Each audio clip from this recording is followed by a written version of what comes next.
The 1857 rebellion gave various constituencies the idea that many people had suffered under colonial rule even though there were different situations in different parts of the subcontinent. Many Indians from the middle class gathered behind the thought that the nation, one person with a specific identity, was to confront the colonial state which was born from a very different nation and part of the world.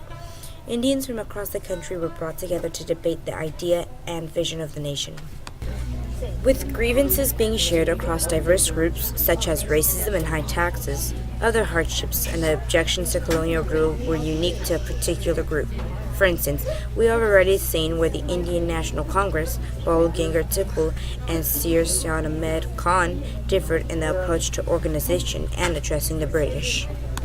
Similar to the way the British had done in the beginning of establishing the EIC presence alongside the Mughal Empire, they continued to aggravate the differences in local populations.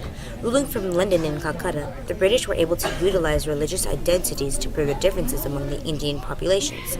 As long as Indians didn't unify, the British maintained power. While Indians tried to define what the nation of India might look like, religious identities proved to be one of the greatest dividers. Today, the conflict between Indian Hindus and Muslims still exists and is often debated. In 1899, Lord Curzon started ruling the colonial state. Curzon and the House had a similar approach to leadership. Curzon wanted to make reforms against the recent changes that allowed Indians to have more representation in the government and more rights. He quickly worked to decrease the amount of Indians on the elected board in Calcutta. Curzon also held a private all-British meeting in 1904. At that meeting, they limited the number of positions at universities for Indian professors. This was called the University Act. Curzon decided to divide a state in a partition of Bengal in 1905. He wanted to divide the Indian constituency to make it easier to impose British rule.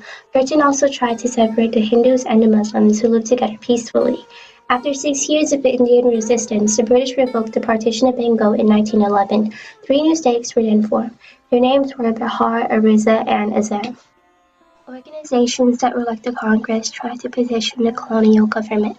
Religious Hindu leaders believed that patience and negotiation were two factors that were useless in dealing with the colonial state. All across Bengal, people took part in the Swadeshi movement that incorporated many groups. They successfully boycotted all British goods and business. Sometimes professionals, working-class people, and students would burn British imported goods and march through the streets. London replaced Curzon with a new viceroy in an attempt to decrease the amount of protests from the Indians. In 1909, the new colonial administration passed the monumental reforms in an attempt to make Indians think that the demands were being met. Reforms increased the amount of elected Indian seats in the government, but the reforms still separated the Indians into groups of different religions. The Hindu symbols that were linked to the Swadeshi movement made some Muslims uneasy. Some Muslims also considered a separate Muslim state to be a good idea. A group of Muslim elites discussed their place in the landscape of Indian rule in 1906. The British were delighted when the Muslims approached them because they didn't want the whole Indian population to team up together against colonial rule. In the same year of 1906, the Muslim League was formed in Dhaka. Not long after the big fuss with the partition of Bengal, the British found themselves relying on soldiers from India to fight for them in World War I, while promising them reparations for Indian service. World War I was fought over the right of people to govern themselves, yet the Indians could clearly see that the British extend this value in the vast quarters of the empire. The colonial states couldn't reject the Lucknow Pact demand for legislative seats because of how the British relied on Indian support during World War I. The alliance and the Lucknow Pact between Indian League and Congress-led Edwin Montagu, the Secretary of State for India, proposed the Montagu-Clements Accord in 1917. The reforms would create a diarchy of India, as some governing responsibilities fell upon the colonial state. For example, Indian officials would control health, education, and local government, all while British controlled defense, land, revenue, and communication. The Indians remained discontent at the small bargain that the British made. All over the world, people groups were resisting non-representative rule as Indians continued to seek policy changes and freedom from colonial rule. The two most prominent and successful political organization groups of India gathered together for a meeting to discuss self-determination in 1916. Indian National Congress and Muslim League, the two prominent groups, agreed on the importance of representation for a variety of groups, hoping to account for minority and major options in the formation of policy.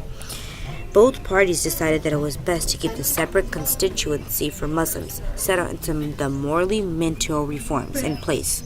After doing this, key religions and political identities would turn into self-determination.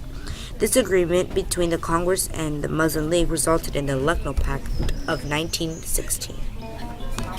The colonial state's excessive use of force and disregard for constitutional law was exemplified in the Rowlatt Acts of 1919, which would deny fair trial and promise indefinite detention for anyone the colonial states wanted to punish.